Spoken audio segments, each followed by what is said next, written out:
Okay, after a bit of an official timeout, looks like we got Twin Pistol should jam against Never Shake a Baby. Definitely one of the longer delays we see by the officials. We're actually commending them. I think we might have jinxed them. Yeah. Twin Pistol getting the lead jammer for the purple and green. Black and blue still trying to fight through. And it's Never Shake a Baby. She's having a hard time shaking that back right now.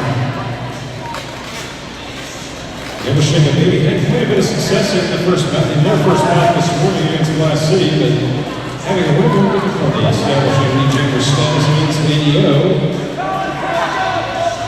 She is out of that. She is not lead jammer. And Twin Pistol scores